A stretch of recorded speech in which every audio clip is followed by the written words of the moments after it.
नमस्कार, मैं हाँ शमी डावरा ਤੇ ਤੁਸੀਂ ਦੇਖ ਰਹੇ ਹੋ SDTV ਪ੍ਰਾਈਮ। ਦੋਸਤੋ ਅੱਜ ਅਸੀਂ ਬਾਤ ਮੁਲਾਕਾਤ ਪ੍ਰੋਗਰਾਮ ਦੇ ਵਿੱਚ ਤੁਹਾਡੀ ਮੁਲਾਕਾਤ ਕਰਾ ਰਹੇ ਹਾਂ ਡਾਕਟਰ ਪਰਮਿੰਦਰ ਸ਼ਰਮਾ ਜੀ ਦੇ ਨਾਲ। ਸ਼ਰਮਾ ਜੀ ਤੁਹਾਡਾ ਸਵਾਗਤ ਹੈ ਜੀ। ਬਹੁਤ ਤੁਹਾਡਾ ਧੰਨਵਾਦ। SDTV ਪ੍ਰਾਈਮ ਸਾਡੇ ਇਲਾਕੇ ਦਾ ਹੀ ਨਹੀਂ ਬਲਕਿ ਪੰਜਾਬ ਦਾ ਬਹੁਤ ਹੀ ਵਧੀਆ ਚੈਨਲ ਹੈ। ਤੁਸੀਂ ਅੱਜ ਮੈਨੂੰ ਇੱਥੇ ਮੌਕਾ ਦਿੱਤਾ, ਮੈਂ ਬਹੁਤ ਧੰਨਵਾਦੀ ਹਾਂ। दोस्तों डॉक्टर शर्मा किसी जान पहचान के मोहताज नहीं, लेकिन फिर भी दसदा कि डॉक्टर शर्मा भारतीय जनता पार्टी नाल संबंध रखते हैं ते 2017 ਦੇ ਵਿੱਚ भारतीय जनता पार्टी की टिकट के उत्तों आनंदपुर साहब हल्के दे विच उम्मीदवार भी रहे हैं। इस बार भी इस हल्के दे विच भारतीय जनता पार्टी वालों उम्मीदवारी के सब तो प्रबल दावेदार मन्ने जा रहे हैं ते उन्होंने लगभग अपन तैयारियां शुरू भी कीतियां हुई हैं।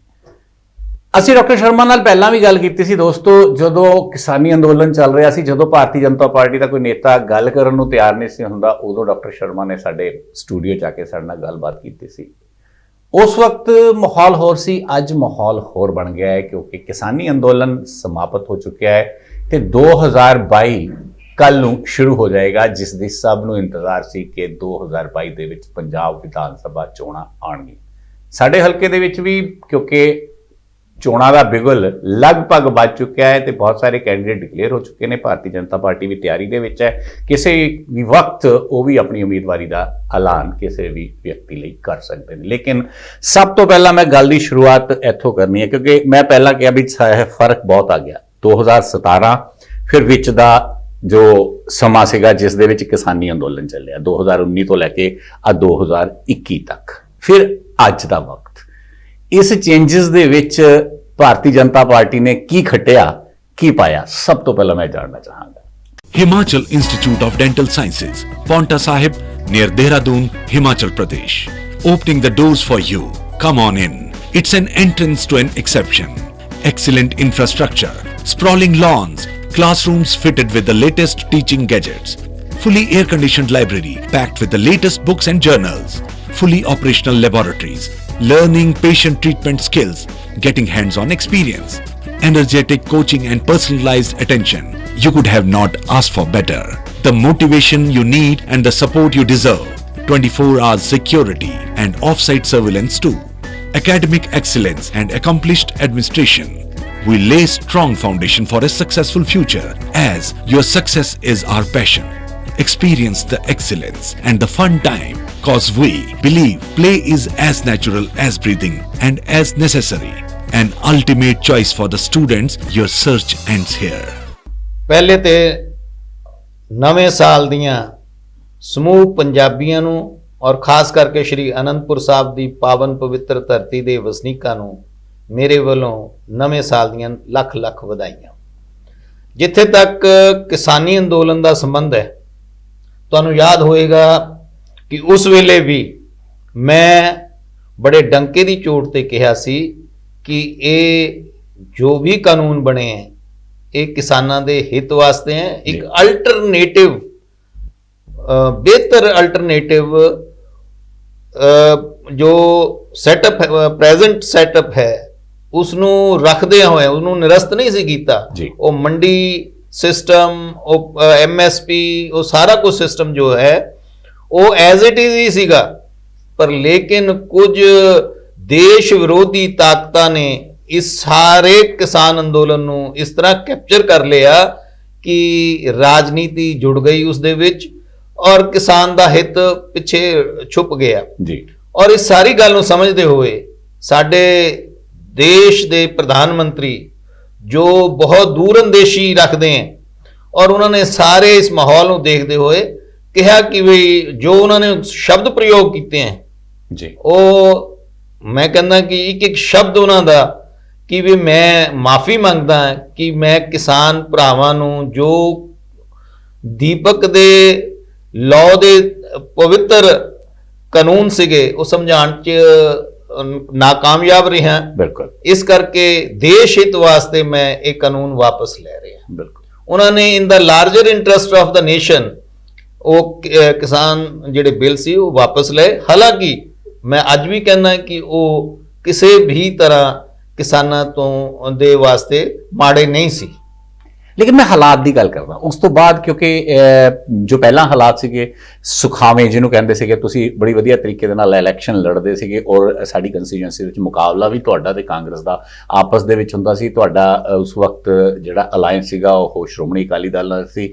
ਇਸ ਦਰਮਿਆਨ ਤੁਹਾਡਾ ਸ਼੍ਰੋਮਣੀ ਅਕਾਲੀ ਦਲ ਨੇ ਅਲਾਇੰਸ ਤੋੜ ਦਿੱਤਾ, ਗੱਠਜੋੜ ਤੋੜ ਦਿੱਤਾ। ਹੁਣ ਇੱਕ ਨਵੇਂ ਗੱਠਜੋੜ ਨਾਲ ਜਿੱਥੇ ਉਹ ਇਲੈਕਸ਼ਨ ਦੇ ਵਿੱਚ ਨੇ, ਤੁਸੀਂ ਇਕੱਲੇ ਜਿਹੜੇ ਲੜਨ ਜਾ ਰਹੇ ਹੋ। ਔਰ ਸਭ ਤੋਂ ਵੱਡੀ ਗੱਲ ਹੈ ਵੀ ਜਿਸ ਭਾਰਤੀ ਜਨਤਾ ਪਾਰਟੀ ਨੂੰ ਕਿਹਾ ਜਾਂਦਾ ਸੀ ਵੀ 117 ਉਮੀਦਵਾਰ ਨਹੀਂ ਮਿਲਣੇ ਅਗਰ ਇਲੈਕਸ਼ਨ ਆ ਗਏ, ਅੱਜ ਉੱਥੇ ਤਿੰਨ ਉਮੀਦਵਾਰ ਲਗਭਗ ਤਿਆਰ ਕਰ ਲਏ ਆ ਭਾਰਤੀ ਜਨਤਾ ਪਾਰਟੀ ਨੇ। ਇਹ ਜਿਹੜਾ ਅੰਦੋਲਨ ਤੋਂ ਬਾਅਦ ਦੀ ਤਸਵੀਰ ਹੈ ਉਹ ਕੀ ਮਤਲਬ ਇੱਕ ਸੰਕੇਤ ਦੇ ਰਹੀ ਹੈ? ਡਾਵਰਾ ਜੀ, ਚਾਹੇ ਕੋਵਿਡ ਕਾਲ ਰਿਹਾ, ਚਾਹੇ ਕਿਸਾਨ ਅੰਦੋਲਨ ਰਿਹਾ, ਤੁਸੀਂ ਯਕੀਨ ਮੰਨੋ ਕਿ ਭਾਰਤੀ ਜਨਤਾ ਪਾਰਟੀ ਦਾ ਕੰਮ ਲਗਾਤਾਰ ਜਨਤਾ 'ਚ ਚੱਲਦਾ ਰਿਹਾ ਜੀ। ਠੀਕ ਹੈ, ਕਿਸਾਨ ਅੰਦੋਲਨ ਦੇ ਦੌਰਾਨ ਸਾਨੂੰ ਇਹ ਸਮੱਸਿਆ ਆਈ ਕਿ ਕੁਝ ਰਾਜਨੀਤੀ ਨਾਲ ਪ੍ਰੇਰਿਤ ਲੋਕ ਸਾਨੂੰ ਪ੍ਰੋਗਰਾਮ ਨਹੀਂ ਸੀ ਕਰਨ ਦਿੰਦੇ। ਉਹ ਅਸਲੀ ਕਿਸਾਨ ਨਹੀਂ ਸੀਗੇ ਜੀ। ਇਹ ਬਿੱਲੀ ਥੈਲੇ ਤੋਂ ਬਾਹਰ ਆ ਗਈ ਹੈ। ਬਿਲਕੁਲ। ਅੱਜ ਉਹ ਕਿਸਾਨ ਨੇਤਾ ਜੋ ਕਿਸਾਨਾਂ ਦੇ ਹਿੱਤ ਵਾਸਤੇ ਲੜਾਈ ਲੜ ਰਹੇ ਸੀ, ਅੱਜ ਕੁਰਸੀ ਲੈਣ ਵਾਸਤੇ ਅਲੱਗ ਪਾਰਟੀ ਬਣਾ ਕੇ ਬੈਠੇ ਹੈ ਜੀ। ਅਸੀਂ ਪਹਿਲੇ ਵੀ ਕਹਿੰਦੇ ਸੀ ਤੇ ਹੁਣ ਵੀ ਕਹਿੰਦੇ ਹਾਂ ਕਿ ਉਹ ਦੇਸ਼ ਹਿੱਤ ਵਾਸਤੇ ਨਹੀਂ ਸੀ, ਉਹ ਆਪਣੀ ਕੁਰਸੀ ਬਣਾਉਣ ਵਾਸਤੇ, ਜਿਸ ਤਰ੍ਹਾਂ ਅੰਨਾ ਹਜ਼ਾਰੇ ਦੇ ਅੰਦੋਲਨ ਤੋਂ ਅੱਜ ਤੱਕ ਆਨੰਦ ਮਾਣ ਰਹੇ ਅਰਵਿੰਦ ਕੇਜਰੀਵਾਲ ਜੀ ਹੈ, ਇਸੇ ਤਰ੍ਹਾਂ ਇਹ ਵੀ ਕੇਜਰੀਵਾਲ ਬਣਨ ਦੇ ਚੱਕਰ ਵਿੱਚ ਰਾਜੇਵਾਲ ਔਰ ਕੇਜਰੀਵਾਲ ਦੋਨੋਂ ਦਾ ਵਾਲ ਲੱਗਦਾ ਹੈ। ਸੋ ਇਸ ਕਰਕੇ ਇਹ ਰਾਜਨੀਤੀ ਨਾਲ ਪ੍ਰੇਰਿਤ ਲੋਕ ਸੀਗੇ। ਭਾਰਤੀ ਜਨਤਾ ਪਾਰਟੀ ਦਾ ਕੰਮ ਲਗਾਤਾਰ ਚੱਲਦਾ ਰਿਹਾ ਜੀ, ਔਰ ਅੱਜ ਤਾਂ ਬਹੁਤ ਹੀ ਬਿਹਤਰ ਪੋਜੀਸ਼ਨ 'ਚ ਹੈ, ਬਿਲਕੁਲ, ਕਿਉਂਕਿ ਕਿਸਾਨ ਅੰਦੋਲਨ ਵਾਪਸ ਹੋ ਗਿਆ ਔਰ ਲੋਕਾਂ ਨੂੰ ਸਮਝ ਆ ਗਈ। ਔਰ ਰਾਜੇਵਾਲ ਵਗੈਰਾ ਨੇ ਜੋ ਪਾਰਟੀ ਬਣਾ ਲਈ, ਉਸ ਤੋਂ ਹੋਰ ਵੀ ਜੋ ਪੰਜਾਬ ਦਾ ਸੂਝਵਾਨ ਪੰਜਾਬੀ ਲੋਕ ਹੈ, ਪੰਜਾਬੀ ਵੋਟਰ ਹੈ, ਉਹ ਸਮਝ ਗਿਆ ਕਿ ਵਾਕਈ ਜੋ ਅਸੀਂ ਗੱਲ ਕਹਿੰਦੇ ਸੀ ਕਿ ਇਹ ਕਿਸਾਨੀ ਹਿੱਤ ਵਾਸਤੇ ਨਹੀਂ ਹੈ, ਇਹ ਸਿਰਫ ਮੋਦੀ ਦਾ ਵਿਰੋਧ, ਭਾਰਤ ਦੇ ਵੱਧਦੇ ਹੋਏ ਕਦਮਾਂ ਨੂੰ ਵਿਦੇਸ਼ੀ ਤਾਕਤਾਂ ਨਹੀਂ ਚੱਲ ਰਹੀਆਂ ਔਰ ਉਹਨਾਂ ਤੋਂ ਮੋਦੀ ਜੀ ਦੇ ਕੀਤੇ ਹੋਏ ਕੰਮ ਨਹੀਂ ਸਹਾਰੇ ਜਾ ਰਹੇ ਕਿ ਜੋ ਆਰਮੀ ਵਿੱਚ ਅਸੀਂ ਐਡਾ ਸ਼ਕਤੀਸ਼ਾਲੀ ਰਾਫੇਲ ਔਰ S-4000 ਜੋ 400 S-400 ਮਿਜ਼ਾਈਲਸ ਬਣਾਈਆਂ ਹੈ, ਉਸ ਤੋਂ ਚਾਈਨਾ ਨੂੰ ਵੀ ਡਰ ਲੱਗਿਆ, ਉਸ ਤੋਂ ਪਾਕਿਸਤਾਨ ਨੂੰ ਵੀ ਡਰ ਲੱਗਿਆ, ਉਸ ਤੋਂ ਯੂਰਪੀਅਨ ਕੰਟਰੀ ਵੀ ਘਬਰਾਏ ਕਿ ਹਿੰਦੁਸਤਾਨ ਇੱਕ ਬਹੁਤ ਬੜੀ ਤਾਕਤ ਬਣਦਾ ਜਾ ਰਿਹਾ ਹੈ। ਸੋ ਇਸ ਤਰ੍ਹਾਂ ਕੈਨੇਡਾ ਵਿੱਚ ਬੈਠੇ ਲੋਕ ਜੋ ਵਿਦੇਸ਼ੀ ਫੰਡਿੰਗ ਵੀ ਕਰਦੇ ਰਹੇ, ਉਹ ਸਾਰੇ ਰਾਜਨੀਤੀ ਨਾਲ ਪ੍ਰੇਰਿਤ ਸੀਗੇ। ਸਾਰਾ ਕੁਝ ਰਾਜਨੀਤੀ ਨਾਲ ਪ੍ਰੇਰਿਤ ਸੀ। ਲੇਕਿਨ ਜਿਸ ਤਰ੍ਹਾਂ ਮੈਂ ਦੱਸਿਆ ਦੋਸਤੋ ਕਿ ਹੁਣ ਜਿਹੜਾ ਸਮਾਂ ਇੱਕ ਵਾਰ ਫਿਰ ਬਦਲ ਰਿਹਾ ਹੈ। ਜਿੱਥੇ ਤੱਕ ਅਨੰਦਪੁਰ ਸਾਹਿਬ ਕੰਸਟੀਚੁਐਂਸੀ ਦਾ ਗੱਲ ਕਰੀਏ ਤਾਂ ਅਨੰਦਪੁਰ ਸਾਹਿਬ ਕੰਸਟੀਚੁਐਂਸੀ 'ਚ ਇੰਨਾ ਵਿਰੋਧ ਵੀ ਨਹੀਂ ਹੋਇਆ। ਭਾਰਤੀ ਜਨਤਾ ਪਾਰਟੀ ਪੂਰੇ ਪੰਜਾਬ 'ਚ ਜਦੋਂ ਕੋਈ ਮੀਟਿੰਗ ਨਹੀਂ ਸੀ ਕਰ ਪਾਉਂਦੀ, ਕੋਈ ਰੈਲੀ ਨਹੀਂ ਸੀ ਕਰ ਪਾਉਂਦੀ, ਉਦੋਂ ਵੀ ਨੰਗਲ ਦੇ ਵਿੱਚ ਅਸ਼ਵਨੀ ਸ਼ਰਮਾ ਜੀ ਜੋ ਕਿ ਪ੍ਰਧਾਨ ਰਹੇ ਨੇ, ਭਾਰਤੀ ਜਨਤਾ ਪਾਰਟੀ ਦੇ ਪ੍ਰਧਾਨ ਹਨ ਅੱਜ ਕੱਲ੍ਹ, ਉਹਨਾਂ ਨੇ ਖੁਦ ਰੈਲੀ ਕੀਤੀ ਸੀਗੀ। ਅਜਿਹਾ ਵੀ ਸਮਾਂ ਹੋਇਆ ਸੀ। ਲੇਕਿਨ ਇੱਕ ਗੱਲ ਮੈਂ ਕਰਾਂ, ਹੁਣ ਮੈਂ ਆਪਣੇ ਹਲਕੇ ਦੀ ਗੱਲ ਕਰਦਾ। ਮੈਂ ਪਹਿਲਾਂ ਇਹ ਲਫ਼ਜ਼ ਵਰਤਿਆ ਵੀ ਜਦੋਂ ਗੱਲ ਕਰ ਰਹੇ ਸੀ ਵੀ ਭਾਰਤੀ ਜਨਤਾ ਪਾਰਟੀ ਨੇ 117 ਸੀਟਾਂ ਤੇ ਚੋਣ ਲੜਨੀ ਹੈ। ਭਾਰਤੀ ਜਨਤਾ ਪਾਰਟੀ ਲਈ ਹੁਣ ਅੱਜ ਇਹ ਮੁਸ਼ਕਿਲ ਆ ਰਹੀ ਹੈ ਵੀ ਕਿਹਨੂੰ ਖੜਾਉਣਾ ਹੈ ਤੇ ਕਿਹਨੂੰ ਹਟਾਉਣਾ ਹੈ, ਵੀ ਉਹਨਾਂ ਕੋਲ ਇੰਨੀ ਉਮੀਦਵਾਰੀ ਆ ਰਹੀ ਹੈ ਤੇ ਦੂਸਰੇ ਪਾਰਟੀਆਂ ਦੇ ਲੋਕ ਫਟਾਫਟ ਧੜਾਧੜ ਜਿਹੜੇ ਆ ਉਹ ਵਿੱਚ ਆ ਰਹੇ ਆ, ਮਤਲਬ ਭਾਰਤੀ ਜਨਤਾ ਪਾਰਟੀ ਦੇ। ਇਸੇ ਤਰ੍ਹਾਂ ਨੰਗਲ ਅਨੰਦਪੁਰ ਸਾਹਿਬ ਕੰਸਟੀਚੁਐਂਸੀ ਹੈ। ਅਨੰਦਪੁਰ ਸਾਹਿਬ ਕੰਸਟੀਚੁਐਂਸੀ 'ਚ ਵੀ ਡਾਕਟਰ ਸਾਹਿਬ ਤੁਸੀਂ ਪਿਛਲੀ ਵਾਰ ਚੋਣ ਲੜੀ, ਹਾਲਾਂਕਿ ਉਸ ਵਕਤ ਇਹ ਕਿਹਾ ਜਾ ਰਿਹਾ ਸੀਗਾ ਵੀ ਡਾਕਟਰ ਸਾਹਿਬ ਦੀ ਲੋਟਰੀ ਨਿਕਲੀ ਜੋ ਬਾਕੀ ਸੀਗੇ ਵੀ, ਕਿਉਂਕਿ ਤੁਹਾਨੂੰ ਬਿਲਕੁਲ ਮੌਕੇ ਤੇ ਇੱਕ ਦਿਨ ਪਹਿਲਾਂ ਜਿਸ ਦਿਨ ਨੋਮੀਨੇਸ਼ਨ ਭਰਨੇ ਸੀਗੇ ਉਸ ਤੋਂ ਇੱਕ ਦਿਨ ਪਹਿਲਾਂ ਤੁਹਾਨੂੰ ਟਿਕਟ ਦਿੱਤੀ ਗਈ ਸੀਗੀ। ਅੱਜ ਵੀ 5-6 ਵਿਅਕਤੀ ਜਿਹੜੇ ਆ ਉਹ ਲਾਈਨ ਦੇ ਵਿੱਚ ਆ। ਤੁਸੀਂ ਆਪਣੀ ਜਿਹੜੀ ਟਿਕਟ ਦੀ ਦਾਅਵੇਦਾਰੀ ਨੂੰ ਕਿੰਨਾ ਕੁ ਮਜ਼ਬੂਤ ਸਮਝ ਰਹੇ ਹੋ? ਇਸ ਤਰ੍ਹਾਂ ਕਿ ਭਾਰਤੀ ਜਨਤਾ ਪਾਰਟੀ 'ਚ ਕੋਈ ਸਿਫਾਰਿਸ਼ ਨਹੀਂ ਚੱਲਦੀ ਜੀ। ਭਾਰਤੀ ਜਨਤਾ ਪਾਰਟੀ 'ਚ ਕੋਈ ਭਾਈ ਭਤੀਜਾਵਾਦ ਨਹੀਂ ਚੱਲਦਾ ਜੀ। ਪਰਿਵਾਰਵਾਦ ਔਰ ਬਾਕੀ ਜਿਸ ਤਰ੍ਹਾਂ ਹੋਰ ਪਾਰਟੀਆਂ ਚੱਲਦਾ ਉਸ ਤਰ੍ਹਾਂ ਬੀਜੇਪੀ 'ਚ ਨਹੀਂ ਚੱਲਦਾ ਜੀ। ਭਾਰਤੀ ਜਨਤਾ ਪਾਰਟੀ ਕੰਮ ਦੇ ਆਧਾਰ ਤੇ, ਵਰਕਰ ਦੀ ਵਰਕਿੰਗ ਦੇ ਆਧਾਰ ਤੇ ਔਰ ਇੱਕ ਪਾਰਟੀ ਦਾ ਨੀਚੇ ਤੋਂ ਸਰਵੇ ਚੱਲਦਾ ਹੈ, ਉਸ ਆਧਾਰ ਤੇ ਟਿਕਟ ਦਿੰਦੀ ਹੈ ਜੀ। ਸੋ ਮੈਨੂੰ ਪੂਰੀ ਉਮੀਦ ਹੈ ਕਿ ਮੈਂ ਆਪਣਾ ਪੂਰਾ ਪਿਛਲੇ 5 ਸਾਲ ਵਿਪਰੀਤ ਪਰਿਸਥਿਤੀਆਂ 'ਚ ਪਹਿਲੇ 2017 ਦਾ ਚੁਣਾਵ ਲੜਿਆ ਔਰ 2019 ਵਿੱਚ ਚਾਹੇ ਪ੍ਰੇਮ ਸਿੰਘ ਚੰਦੂ ਮਾਜਰਾ ਸਾਰੇ ਬਾਕੀ 9 ਹਲਕਿਆਂ ਵਿੱਚੋਂ 7 ਹਲਕਿਆਂ ਵਿੱਚ ਹਾਰੇ ਜੀ, ਪਰ ਲਗਭਗ 11,000 ਵੋਟ ਦੀ ਲੀਡ ਨਾਲ ਅਸੀਂ ਸ਼੍ਰੀ ਅਨੰਦਪੁਰ ਸਾਹਿਬ ਦੀ ਪਵਿੱਤਰ ਧਰਤੀ ਤੋਂ ਇੱਥੇ ਜਿਤਾ ਕੇ ਭੇਜਿਆ ਕਿ ਲੋਕਾਂ ਨੇ ਉਸ ਵੇਲੇ ਲੋਕਾਂ ਨੂੰ ਸਮਝ ਆ ਗਈ ਸੀ ਕਿ 2017 ਵਿੱਚ ਜਿਸ ਰਾਣਾ KP ਸਿੰਘ ਨੂੰ ਅਸੀਂ 60,800 ਵੋਟਾਂ ਦੇ ਕੇ ਵਿਧਾਨ ਸਭਾ 'ਚ ਭੇਜਿਆ ਔਰ ਬਾਅਦ ਸਪੀਕਰ ਬਣੇ, ਉਹਨਾਂ ਨੇ ਤਾਂ ਸੇਵਾ ਤਾਂ ਕੀ ਕਰਨੀ ਸੀ, ਘਰ ਘਰ ਨੌਕਰੀਆਂ ਤਾਂ ਕੀ ਦੇਣੀਆਂ ਸੀਗੀਆਂ। ਉਹਨਾਂ ਨੇ ਵਿਧਾਨ ਸਭਾ 'ਚ ਆਪਣੇ ਚਹੇਤਿਆਂ ਦੇ ਬੱਚਿਆਂ ਨੂੰ ਨੌਕਰੀਆਂ ਦੇ ਕੇ ਅੱਜ ਮੈਂ ਵੀ ਤੁਹਾਡੇ ਮਾਧਿਅਮ ਨਾਲ CBI ਦੀ ਜਾਂਚ ਕਰਨਾ ਚਾਹੁੰਦਾ ਔਰ ਸਮੇਂ ਆਣ ਦਿਓ ਔਰ ਇੱਕ ਗੱਲ ਦਾ ਹਿਸਾਬ ਕਿਤਾਬ ਲਿਆ ਜਾਏਗਾ ਕਿ ਸਾਡੀ ਵਿਧਾਨ ਸਭਾ ਅਨੰਦਪੁਰ ਸਾਹਿਬ ਨੰਗਲ 'ਚ ਲੋग बहुत पढ़े नौजवान पढ़े लिखे लोग हैं, सूझवान लोग हैं, ਜ਼ਰੂਰਤਮੰਦ ਲੋग हैं, ਉਹ ਸਭ ਨੂੰ ਇਗਨੋਰ ਕਰਕੇ ਕੁਝ ਆਪਣੇ 5-7 ਚਹੇਤਿਆਂ ਦੇ ਸਪੁੱਤਰਾਂ ਨੂੰ ਜਿਨ੍ਹਾਂ ਨੂੰ ਮੈਂ ਬੜੇ ਨਿਮਰਤਾ ਨਾਲ ਕਹਿ ਸਕਦਾ ਕਿ ਕੋਈ ਚਪੜਾਸੀ ਨਾ ਰੱਖੇ, ਉਹ ਲੋग ਅੱਜ ਵਿਧਾਨ ਸਭਾ 'ਚ ਆਨੰਦ ਮਾਣ ਰਹੇ हैं सिर्फ इसी करके कि वो राणा KP जी दे कारकुन है। ਅੱਜ ਮਾਈਨਿੰਗ ਜੋ ਰਾਣਾ KP ਜੀ ਕਹਿੰਦੇ ਸੀ ਮੈਂ ਰੇਤ ਦੀ ਮੁੱਠੀ ਨਹੀਂ ਚੁੱਕਣ ਦਊਂਗਾ, ਉਹਨਾਂ ਦੇ ਕੁੜਮ ਨੇ ਇੰਨੀ ਨੇਰੀ ਲਿਆਂਦੀ ਹੋਈ ਹੈ। ਮੈਂ ਬੜੀ ਜ਼ਿੰਮੇਵਾਰੀ ਨਾਲ ਕਹਿ ਸਕਦਾ ਕਿ ਰਾਣਾ KP ਜੀ ਦੀ ਛਤਰ ਛਾਇਆ 'ਚ ਅੱਜ ਇੰਨੀ ਇਲੀਗਲ ਮਾਈਨਿੰਗ ਹੋ ਰਹੀ ਹੈ। ਬਾਰ-ਬਾਰ ਪ੍ਰੋਟੈਸਟ ਕਰਨ ਤੋਂ ਬਾਅਦ ਵੀ ਸਾਡੇ ਕਾਰਜਕਰਤਾ ਭਲਾਣ ਦੇ ਸੰਜੂ ਭਲਾਣ ਹੈ, ਅਮਨਦੀਪ ਸ਼ਰਮਾ ਉਹਨਾਂ ਦਾ ਨਾਮ, ਉਹਨਾਂ ਤੇ ਗੋਲੀਆਂ ਵੀ ਚੱਲੀਆਂ ਜੀ। ਸੋ ਨਾਨਗਰਾਂ 'ਚ ਵੀ ਔਰ ਇਸ ਤਰ੍ਹਾਂ ਹੀ ਅਗੰਮਪੁਰ 'ਚ ਵੀ ਲਗਾਤਾਰ ਦਿਨ ਰਾਤ ਮਾਈਨਿੰਗ ਹੋ ਰਹੀ ਹੈ ਔਰ ਰਾਣਾ ਜੀ ਆਰਾਮ ਨਾਲ ਆਪਣੇ ਪੈਕਟ ਪਕੜਦੇ ਹਨ ਔਰ ਕਰੋੜਾਂ ਅਰਬਾਂ ਰੁਪਏ ਕਮਾ ਲਏ हैं। ਔਰ ਰਾਣਾ ਜੀ ਨੇ ਜੋ ਇਹਨਾਂ ਦਿਨਾਂ 'ਚ ਪ੍ਰਾਪਰਟੀਆਂ ਬਣਾਈਆਂ ਹੈ, ਮੇਰੇ ਪਾਸ ਸਾਰਿਆਂ ਦਾ ਡਾਟਾ ਹੈ ਜੀ। ਜੋ ਜਿਸ ਨਾਮ ਤੋਂ ਇਹਨਾਂ ਨੇ UP ਜ਼ਮੀਨ ਖਰੀਦੀ ਹੈ, ਜਿਸ ਨਾਮ ਤੋਂ ਇਹਨਾਂ ਨੇ 7 ਸੈਕਟਰ ਦੀ ਕੋਠੀ ਖਰੀਦੀ ਹੈ, ਜਿਸ ਨਾਮ ਤੋਂ ਇਹਨਾਂ ਨੇ ਜਟਵਾੜ 'ਚ ਜ਼ਮੀਨ ਖਰੀਦੀ ਹੈ, ਸਾਰਾ ਖਾਕਾ ਮੇਰੇ ਪਾਸ ਤਿਆਰ ਹੈ। ਸਮਾਂ ਆਣ ਦਿਓ, ਕੱਲੀ ਕੱਲੀ ਗੱਲ ਦਾ ਹਿਸਾਬ ਕਿਤਾਬ ਲਿਆ। ਜੇ ਤੁਹਾਡੇ ਕੋਲ ਸਾਰੇ ਸਬੂਤ ਨੇ ਤਾਂ ਸਮੇਂ ਦਾ ਇੰਤਜ਼ਾਰ ਕਿਉਂ ਕਰ ਰਹੇ ਹੋ? ਸਮਾਂ ਤਾਂ ਅੱਜ ਵੀ ਹੈਗਾ, ਆਪੋਜੀਸ਼ਨ 'ਚ ਬੈਠੇ ਹੋ, ਕੇਂਦਰ ਦੇ ਵਿੱਚ ਤੁਹਾਡੀ ਸਰਕਾਰ ਹੈ, ਮੰਨ ਲੈਂਦੇ ਆ ਵੀ ਸਪੀਕਰ ਦੀ ਪੋਸਟ ਸੰਵਿਧਾਨਿਕ ਪੋਸਟ ਹੈ, ਇਹਦੀ ਇਨਕੁਆਇਰੀ ਨਹੀਂ ਆਮ ਕੀਤੀ ਜਾ ਸਕਦੀ, ਲੇਕਿਨ ਅਗਰ ਰਾਸ਼ਟਰਪਤੀ ਜਾਂ ਉਪ ਰਾਸ਼ਟਰਪਤੀ ਚਾਹਣ ਜਾਂ ਗਵਰਨਰ ਚਾਹੇ ਤਾਂ ਕੀ ਨਹੀਂ ਕਰਵਾ ਸਕਦੇ? ਤੁਸੀਂ ਕਿਉਂ ਨਹੀਂ ਕਰਵਾ ਰਹੇ ਫਿਰ? ਇਸ ਤਰ੍ਹਾਂ ਹੈ ਕਿ ਮੈਂ ਸਮੇਂ ਦਾ ਇੰਤਜ਼ਾਰ ਇਸ ਕਰਕੇ ਕਰਦਾ, ਦੇਖੋ ਹਰ ਵਿਅਕਤੀ ਨੂੰ ਜੋ ਰਾਜਨੀਤਿਕ ਵਿਅਕਤੀ ਹੈ ਥੋੜਾ ਚੁਣਾਵ ਦਾ ਵੀ ਇੰਤਜ਼ਾਰ ਰਹਿੰਦਾ ਹੈ ਜੀ। ਚੁਣਾਵ 'ਚ ਜਨਤਾ ਜਿਹੜੀ ਹੈ ਉਹ ਜਲਦੀ ਭੁੱਲ ਜਾਂਦੀ ਹੈ ਕਿਉਂਕਿ ਰਾਣਾ ਜੀ ਨੂੰ ਬੜੀਆਂ ਮੋਮੋ ਠਗਣੀਆਂ ਗੱਲਾਂ ਕਰਨੀਆਂ ਆਉਂਦੀਆਂ ਹੈ ਤੇ ਉਹਨਾਂ ਨੇ ਫੇਰ ਬੜਾ ਆਪਣੇ ਆਪ ਨੂੰ ਨਿਰਦੋਸ਼ ਜਿਹਾ ਸਾਬਿਤ ਕਰਕੇ, ਜਿਸ ਤਰ੍ਹਾਂ 2012 'ਚ ਹਾਰਨ ਤੋਂ ਬਾਅਦ ਪੱਲਾ ਅੱਡੀ ਘੁੰਮਦੇ ਸੀਗੇ ਕਿ ਮੈਨੂੰ ਦੁਬਾਰਾ ਮੌਕਾ ਦਿਓ ਜੀ। ਤੇ ਮੈਨੂੰ ਲੱਗਦਾ ਕਿ 2022 'ਚ ਫੇਰ ਨਾ ਕਹਿਣ ਕਿ ਇਹ BJP ਵਾਲੇ ਝੂਠ ਬੋਲਦੇ ਆ, ਮੈਂ ਉਸ ਵੇਲੇ ਮੌਕੇ ਪਰ ਕਹੂੰਗਾ ਕਿ ਜੋ ਮੈਂ ਕਹਿ ਰਿਹਾ ਸੀ ਉਹ ਆ ਹੈ। ਸੋ ਮੈਂ ਇਸ ਕਰਕੇ ਸਮੇਂ ਦਾ ਇੰਤਜ਼ਾਰ ਕਰ ਰਿਹਾ ਕਿ ਲੋਕਾਂ ਨੂੰ ਤਾਜ਼ਾ ਯਾਦ ਰਵੇ। ਡਾਕਟਰ ਸਾਹਿਬ, ਜੇ ਤੁਸੀਂ ਹੁਣ ਇਹਨਾਂ ਤੇ ਜਿੰਨੇ ਦੋਸ਼ ਲਗਾਏ ਆ ਰਾਣਾ ਜੀ ਤੇ, ਇਹੀ ਦੋਸ਼ ਅਸੀਂ 2017 ਤੋਂ ਪਹਿਲਾਂ 2012 ਤੋਂ ਲੈ ਕੇ 2017 ਤੱਕ ਤੁਹਾਡੀ ਹੀ ਪਾਰਟੀ ਦੇ ਮਦਨ ਮੋਹਨ ਮਿੱਤਲ ਜੀ ਤੇ ਲਗਾਉਂਦੇ ਰਹੇ ਆ ਵੀ ਉਹਨਾਂ ਨੇ ਇੱਥੇ ਜਿਹੜੀ ਮਾਈਨਿੰਗ ਹੈ, ਉਦਯੋਗ ਮੰਤਰੀ ਸੀਗੇ ਜਿਹਦੇ ਅੰਡਰ ਮਾਈਨਿੰਗ ਆਉਂਦੀ ਹੈ, ਵੀ ਰੱਜ ਕੇ ਆਪਣੇ ਹੀ ਹਲਕੇ ਦੇ ਵਿੱਚ ਮਾਈਨਿੰਗ ਕਰਾਈ ਹੈ। ਜਦੋਂ ਉਹ ਹੈਲਥ ਮਿਨਿਸਟਰ ਰਹੇ ਤਾਂ ਉਹਨਾਂ ਨੇ ਡਾਕਟਰਾਂ ਨੂੰ ਲੁੱਟ ਕੇ ਖਾਇਆ ਹੈ। ਇਹ ਸਾਰੇ ਇਲਜ਼ਾਮ ਉਹਨਾਂ ਤੇ ਵੀ ਲੱਗਦੇ ਰਹੇ ਆ।